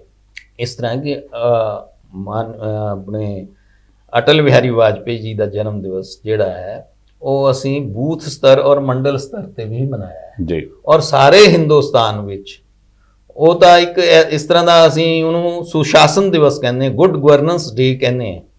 ਉਹ ਅਟਲ ਬਿਹਾਰੀ ਵਾਜਪੇਈ ਜੀ ਦਾ ਜਨਮ ਦਿਨ ਜਿਹੜਾ ਹੈ ਉਹ ਬੀਜੇਪੀ ਉਹਨੂੰ ਗੁੱਡ ਗਵਰਨੈਂਸ ਡੇ ਤੇ, ਕਿਉਂਕਿ ਗੁੱਡ ਗਵਰਨੈਂਸ ਜਦੋਂ ਅਟਲ ਜੀ ਨੇ ਬਾਗਡੋਰ ਦੇਸ਼ ਦੀ ਸੰਭਾਲੀ ਸੀ ਉਸ ਵੇਲੇ ਗੁੱਡ ਗਵਰਨੈਂਸ ਸ਼ੁਰੂ ਹੋਈ ਸੀ, ਉਹਨੂੰ ਅਸੀਂ ਸੁਸ਼ਾਸਨ ਦਿਵਸ ਕਹਿੰਦੇ ਹਾਂ। ਉਹ ਹਰ ਭਾਰਤੀ ਜਨਤਾ ਪਾਰਟੀ ਦਾ ਕਾਰਜਕਰਤਾ ਆਪਣੇ ਘਰ ਵੀ ਮਨਾ ਸਕਦਾ ਹੈ, ਆਪਣੇ ਗਲੀ ਮੁਹੱਲੇ 'ਚ ਵੀ ਮਨਾ ਸਕਦਾ ਹੈ, ਤੇ ਕੋਈ ਪਾਬੰਦੀ ਨਹੀਂ ਸੀਗੀ ਕਿ ਵੀ ਇੱਕ ਜਗ੍ਹਾ ਹੀ ਕਰਨਾ ਹੈ। ਲੋਕਾਂ ਨੂੰ ਗਲਤ ਸੰਦੇਸ਼ ਜਾਂਦਾ ਵੀ 2 ਲੀਡਰ ਦੋਨੋਂ ਹੀ ਆਪਣੇ ਆਪਣੇ, ਔਰ ਮੰਨਿਆ ਜਾਂਦਾ ਵੀ ਦੋਨੋਂ ਦਾ ਗਰੁੱਪ ਅਲੱਗ-ਅਲੱਗ ਹੈ। ਅਗਰ ਇੱਕੋ ਸ਼ਹਿਰ ਦੇ ਵਿੱਚ ਸਿਰਫ 1 ਕਿਲੋਮੀਟਰ ਦੇ ਫਾਸਲੇ ਤੇ ਮਨਾਣਗੇ ਉਹ ਜਸਟ ਬਾਈ ਚਾਂਸ ਹੋ ਗਿਆ, ਅਦਰਵਾਈਜ਼ ਕਿਸੇ ਦੀ ਮਨਸ਼ਾ ਐਸੀ ਨਹੀਂ ਹੈ। ਆਪਣੇ ਗੋਲਣੀ ਮੰਡਲ ਚ ਗੋਲਣੀ ਵਾਲਿਆਂ ਨੇ ਅਲੱਗ ਨਹੀਂ ਮਨਾਇਆ, ਉਹ ਮੰਡਲ ਗੱਲ ਅਲੱਗ ਹੈ। ਤੇ ਉਹ ਹਰ ਕਾਰਜਕਰਤਾ ਨੇ ਕਈਆਂ ਨੇ ਆਪਣੇ ਆਪਣੇ ਘਰਾਂ ਚ ਵੀ ਮਨਾਇਆ। ਹੁਣ ਮੈਂ ਅਖੀਰ ਦੇ ਵਿੱਚ ਤੁਹਾਡੇ ਕੋਲੇ ਜਾਣਨਾ ਚਾਹਾਂਗਾ ਵੀ ਤੁਹਾਨੂੰ ਅਗਰ ਟਿਕਟ ਦਿੱਤੀ ਜਾਂਦੀ ਹੈ ਤਾਂ ਤੁਸੀਂ ਐਜ਼ ਏ ਉਮੀਦਵਾਰ ਜਾਂ ਐਜ਼ ਏ ਸੰਭਾਵੀ ਉਮੀਦਵਾਰ ਦਰਸ਼ਕਾਂ ਨੂੰ ਕੀ ਕਹਿਣਾ ਚਾਹੋਗੇ? ਮੈਂ ਸ਼੍ਰੀ ਅਨੰਦਪੁਰ ਸਾਹਿਬ ਦੀ ਪਵਿੱਤਰ ਧਰਤੀ ਦੇ ਇਸ ਵਿਧਾਨ ਸਭਾ ਦੇ ਸਮੂਹ ਨਿਵਾਸੀਆਂ ਨੂੰ ਇਹ ਵਿਸ਼ਵਾਸ ਦਿਲਾਣਾ ਹੈ ਕਿ ਜੋ ਕੁਝ ਪਹਿਲੇ ਹੁੰਦਾ ਰਿਹਾ, ਕਿਉਂਕਿ ਹੁਣ ਤਾਂ ਨਿਰੋਲ ਭਾਰਤੀ ਜਨਤਾ ਪਾਰਟੀ ਜਾਂ ਜੋ ਲੋਕ ਕਾਂਗਰਸ, ਪੰਜਾਬ ਲੋਕ ਕਾਂਗਰਸ ਔਰ ਸੰਯੁਕਤ ਅਕਾਲੀ ਦਲ ਨਾਲ ਸਾਡਾ ਸਮਝੌਤਾ ਹੈ, ਪਰ ਬੜਾ ਜਿਹੜਾ ਭਰਾ ਹੈ ਉਹ ਬੀਜੇਪੀ ਹੈ, ਭਾਰਤੀ ਜਨਤਾ ਪਾਰਟੀ ਹੈ। ਡਬਲ ਇੰਜਨ ਦੀ ਸਰਕਾਰ ਹੋਏਗੀ। ਮੋਦੀ ਜੀ ਦਾ ਸਾਡੇ ਪਰ ਪੂਰਾ ਹੱਥ ਹੈ ਔਰ ਮੋਦੀ ਜੀ ਪੰਜਾਬ ਨੂੰ ਵੀ ਬਹੁਤ ਪਿਆਰ ਕਰਦੇ ਹੈ ਔਰ ਸ਼੍ਰੀ ਉਹਨਾਂ ਦਾ ਦੇਖੋ ਜਦੋਂ ਵੀ ਉਹਨਾਂ ਨੇ ਸਿੱਖ ਸਮਾਜ ਦੇ ਲਈ ਕੋਈ ਕੰਮ ਕੀਤਾ ਹੈ ਤਾਂ ਐਸਾ ਸਾਡਾ ਰਾਸ਼ਟਰਪਤੀ ਵੀ ਸਿੱਖ ਭਾਈਚਾਰੇ ਚੋਂ ਰਿਹਾ, ਸਾਡਾ ਦੇਸ਼ ਦਾ ਪ੍ਰਧਾਨ ਮੰਤਰੀ ਵੀ ਸਿੱਖ ਭਾਈਚਾਰੇ 'ਚ ਰਿਹਾ, ਪਰ ਲੇਕਿਨ ਕਿਸੇ ਨੇ ਵੀ ਕਰਤਾਰਪੁਰ ਕੋਰੀਡੋਰ ਜਿਹੜਾ ਖੋਲਣ ਦੀ ਕੋਸ਼ਿਸ਼ ਨਹੀਂ ਕੀਤੀ। ਕਿਸੇ ਨੇ ਵੀ CAA ਬਣਾ ਕੇ ਬਾਹਰ ਜੋ ਦੁਖੀ ਸਿੱਖ ਲੋਕ ਹੈ, ਹਿੰਦੂ ਲੋਕ ਹੈ, ਉਹਨਾਂ ਨੂੰ ਲਿਆ ਕੇ ਹਿੰਦੁਸਤਾਨ 'ਚ ਵਸਾਉਣ ਦਾ ਕੰਮ ਨਹੀਂ ਕੀਤਾ। ਉਹਨਾਂ ਨੇ ਕਾਲੀ ਸੂਚੀ ਨਹੀਂ ਖਤਮ ਕੀਤੀ। ਉਹਨਾਂ ਨੇ ਲੰਗਰਾਂ ਨੂੰ ਟੈਕਸ ਫ੍ਰੀ ਨਹੀਂ ਕੀਤਾ। ਸੋ ਅਸੀਂ ਬਹੁਤ ਔਰ ਜੋ 84 ਦੇ ਦੰਗਿਆਂ ਦੇ ਦੋਸ਼ੀ ਹੈ ਉਹਨਾਂ ਨੂੰ ਸਜ਼ਾ ਦਾ ਪ੍ਰਬੰਧ ਨਹੀਂ ਕੀਤਾ। ਇਹ ਸਾਰੇ ਕੰਮ ਸਾਡੇ ਮਾਨਯੋਗ ਪ੍ਰਧਾਨ ਮੰਤਰੀ ਨਰਿੰਦਰ ਮੋਦੀ ਜੀ ਕਰ ਰਹੇ ਹੈ। ਸੋ ਮੈਂ ਇਸ ਅਨੰਦਪੁਰ ਸਾਹਿਬ ਜੋ ਖਾਲਸੇ ਦੀ ਪਵਿੱਤਰ ਧਰਤੀ ਹੈ, ਇੱਥੇ ਖਾਲਸਾ ਪੰਥ ਦੀ ਸਿਰਜਣਾ ਹੋਈ, ਮੈਂ ਇੱਥੇ ਦੇ ਲੋਕਾਂ ਨੂੰ ਵਿਸ਼ਵਾਸ ਦਿਲਾਣਾ ਹੈ ਕਿ ਅਸੀਂ ਪੂਰੇ ਤੌਰ ਤੇ ਸ਼੍ਰੀ ਅਨੰਦਪੁਰ ਸਾਹਿਬ 'ਚ ਇੰਡਸਟਰੀ ਲਿਆਵਾਂਗੇ, ਕਿਉਂਕਿ ਇੱਥੇ ਪਾਣੀ ਵੀ ਹੈ, ਬਿਜਲੀ ਵੀ ਹੈ, ਜ਼ਮੀਨ ਵੀ ਹੈ। ਇੱਥੇ ਸਿੱਖਿਆ ਦੇ, ਸਵਾਸਥ, ਸਿਹਤ ਵਾਸਤੇ ਸਾਰੇ ਪ੍ਰਯਾਸ ਕਰੂੰਗਾ ਔਰ ਇੱਥੋਂ ਦੇ ਲੋਕਾਂ ਨੂੰ ਆਉਣ ਵਾਲੇ ਸਮੇਂ 'ਚ ਕਦੇ ਵੀ ਕੋਈ ਉਹਨਾਂ ਦੇ ਅਮਾਨਤ 'ਚ ਖਿਆਨਤ ਨਹੀਂ ਹੋਏਗੀ। ਉਹਨਾਂ ਨੂੰ ਹਮੇਸ਼ਾ ਮੇਰੇ ਤੇ ਵਿਸ਼ਵਾਸ ਰਹੇਗਾ। ਉਹਨਾਂ ਦੇ ਹਰ ਪਲ, ਕਿਉਂਕਿ ਇੱਕ ਵਾਰ ਝੂਠ ਬੋਲ ਕੇ ਦੁਬਾਰਾ ਤਾਂ ਗੁਜ਼ਾਰਾ ਹੁੰਦਾ ਨਹੀਂ। ਰਾਣਾ ਜੀ ਨੇ 2017 ਝੂਠ ਬੋਲਿਆ, 2019 ਚ ਲੋਕਾਂ ਨੇ ਜਵਾਬ ਦੇ ਦਿੱਤਾ ਕਿ ਜੋ ਰਾਣਾ ਜੀ ਆਪਣੇ ਆਪ ਨੂੰ 2-3 ਜ਼ਿਲ੍ਹਿਆਂ ਦੇ ਬੇਤਾਜ ਬਾਦਸ਼ਾਹ ਸਮਝਦੇ ਸੀ, ਮੋਹਾਲੀ, ਨਵਾਂ ਸ਼ਹਿਰ ਤੇ ਰੋਪੜ, ਤੇ ਉਹਨਾਂ ਦੀ ਅਨੰਦਪੁਰ ਸਾਹਿਬ 'ਚ ਹੀ ਲੋਕਾਂ ਨੇ ਠੋਕ ਦਿੱਤਾ। ਤਾਂ ਰਾਜਨੀਤਿਕ ਵਿਅਕਤੀ ਇੱਕ ਵਾਰ ਝੂਠ ਬੋਲੇਗਾ ਤਾਂ ਕਦੇ ਪੰਚਾਇਤ ਦੇ ਚੁਣਾਵ 'ਚ, ਕਦੇ ਜ਼ਿਲ੍ਹਾ ਪਰਿਸ਼ਦ, ਬਲਾਕ ਸੰਮਤੀਆਂ ਦੇ ਚੁਣਾਵ 'ਚ, ਕਦੇ ਲੋਕ ਸਭਾ ਦੇ ਚੁਣਾਵ 'ਚ, ਹਰ ਵੇਲੇ ਉਹਨਾਂ ਦੇ ਦਰਵਾਜ਼ੇ ਤੇ ਜਾਣਾ ਪੈਂਦਾ ਹੈ। ਮੈਂ ਇਹ ਵਿਸ਼ਵਾਸ ਦਿਲਾਣਾ ਅੱਜ ਦੀ ਡੇਟ ਵਿੱਚ ਕਿ ਲੋਕਾਂ ਨੂੰ ਨਿਰਾਸ਼ ਨਹੀਂ ਕਰੂੰਗਾ, ਉਹਨਾਂ ਦੀ ਆਸ਼ਾ ਪਰ ਪੂਰਾ ਉਤਰੂੰਗਾ। 5 ਸਾਲ, ਪੂਰੇ 5 ਸਾਲ ਅਸੀਂ ਲੋਕ ਹੱਥ ਬੰਨ੍ਹ ਕੇ ਇਹਨਾਂ ਨੇਤਾਵਾਂ ਦੇ ਅੱਗੇ ਖੜੇ ਰਹੇ ਹਾਂ, ਆਮ ਜਨਤਾ ਬਣ ਕੇ ਇਹਨਾਂ ਦੀ ਕਚਹਿਰੀ ਵਿੱਚ। ਲੇਕਿਨ ਦੋਸਤੋ, ਮੌਕਾ ਹੈ ਜਦੋਂ ਇਹ ਆਣਗੇ ਹੁਣ ਜਨਤਾ ਦੀ ਕਚਹਿਰੀ ਦੇ ਵਿੱਚ, ਚਾਹੇ ਉਹ ਡਾਕਟਰ ਸ਼ਰਮਾ ਹੋਣ ਜਾਂ ਕਿਸੇ ਹੋਰ ਪਾਰਟੀ ਦਾ ਕੋਈ ਵੀ ਵਿਅਕਤੀ ਹੋਵੇ। ਸਾਫ਼, ਬੇਦਾਗ, ਇਮਾਨਦਾਰ ਤੇ ਲੋਕਾਂ ਦੀ ਕਚਹਿਰੀ ਦੇ ਵਿੱਚ ਸਫਲ ਹੋਣ ਵਾਲਾ ਉਹ ਉਮੀਦਵਾਰ ਹੀ ਜਿੱਤਣਾ ਚਾਹੀਦਾ ਹੈ, ਜਿਸ ਦੇ ਕੋਲ ਵਾਅਦੇ ਕਰਨ ਦੀ ਸ਼ਕਤੀ ਹੋਵੇ, ਵਾਅਦੇ ਪੂਰੇ ਕਰਨ ਦੀ ਸ਼ਕਤੀ ਹੋਵੇ ਤੇ ਇਮਾਨਦਾਰੀ ਦੇ ਨਾਲ ਮੰਨਣ ਦੀ ਸ਼ਕਤੀ ਹੋਵੇ ਵੀ ਮੈਂ ਪਿਛਲੀ ਵਾਰ ਤੁਹਾਡਾ ਕੋਈ ਨਹੀਂ ਕਰ ਸਕਿਆ ਜਾਂ ਅੱਗੇ ਤੋਂ ਕਰਾਂਗਾ, ਜਾਂ ਫਿਰ ਇੱਕ ਸਵੱਛ ਤੇ ਸਪਸ਼ਟ ਕਹਿਣ ਵਾਲਾ ਪਰਮਿੰਦਰ ਸ਼ਰਮਾ ਜੀ ਵਰਗਾ ਕੋਈ ਵਿਅਕਤੀ ਹੋਵੇ। ਫੈਸਲਾ ਆਉਣ ਵਾਲੇ ਸਮੇਂ 'ਚ ਤੁਸੀਂ ਕਰਨਾ ਹੈ, ਤੁਹਾਨੂੰ ਕੌਣ ਚਾਹੀਦਾ ਹੈ ਇਹ ਵੀ ਤੁਸੀਂ ਦੇਖਣਾ ਹੈ। ਲੇਕਿਨ ਸ਼ਰਮਾ ਜੀ ਨੇ ਜੋ ਕਿਹਾ ਹੈ ਉਹ ਬਹੁਤ ਵਧੀਆ ਤਰੀਕੇ ਦੇ ਨਾਲ ਭਾਰਤੀ ਜਨਤਾ ਪਾਰਟੀ ਦਾ ਪੱਖ ਉਹਨਾਂ ਨੇ ਪੂਰਾ ਕੀਤਾ ਹੈ ਤੇ ਜਿਹੜੇ ਭਾਰਤੀ ਜਨਤਾ ਪਾਰਟੀ ਦੇ ਇਸ ਪੱਖ ਨਾਲ ਉਹਨਾਂ ਦੇ ਨਾਲ ਸਮਰਥਨ ਕਰਨਗੇ ਉਹ ਕਮਲ ਦੇ ਫੁੱਲ ਦਾ ਬਟਨ ਜ਼ਰੂਰ ਦਬਾਉਣਗੇ। ਡਾਕਟਰ ਪਰਮਿੰਦਰ ਸ਼ਰਮਾ ਜੀ, ਤੁਹਾਡਾ ਬਹੁਤ ਬਹੁਤ ਧੰਨਵਾਦ। ਦੋਸਤੋ, ਤੁਹਾਡਾ ਵੀ ਕਰਦੇ ਹੋਏ ਧੰਨਵਾਦ। ਆਗਿਆ ਲੈਂਦੇ ਹਾਂ, ਲੇਕਿਨ ਆਗਿਆ ਲੈਣ ਤੋਂ ਪਹਿਲਾਂ ਬੇਨਤੀ ਕਰਾਂਗੇ ਕਿ ਜਿਹਨੇ ਹਜੇ ਤੱਕ SDTV ਪ੍ਰਾਈਮ ਨੂੰ ਸਬਸਕ੍ਰਾਈਬ ਨਹੀਂ ਕੀਤਾ, ਸਬਸਕ੍ਰਾਈਬ ਕਰਨਾ, ਸਬਸਕ੍ਰਾਈਬ ਕਰਨ ਪਰ ਬੈਲ ਆਈਕਨ ਜ਼ਰੂਰ ਦਬਾ ਦੇਣਾ ਤਾਂ ਕਿ ਸਾਡੇ ਪ੍ਰੋਗਰਾਮ ਇਸੇ ਤਰ੍ਹਾਂ ਤੁਹਾਡੇ ਤੱਕ ਪਹੁੰਚਦੇ ਰਹਿ ਸਕਣ। ਫਿਲਹਾਲ ਆਪਣੇ ਦੋਸਤ ਤੇ ਹੋਸਟ ਸ਼ਮੀ ਰਾਵਰਾਮ ਦੀ ਇਜਾਜ਼ਤ। ਬਹੁਤ ਬਹੁਤ ਧੰਨਵਾਦ।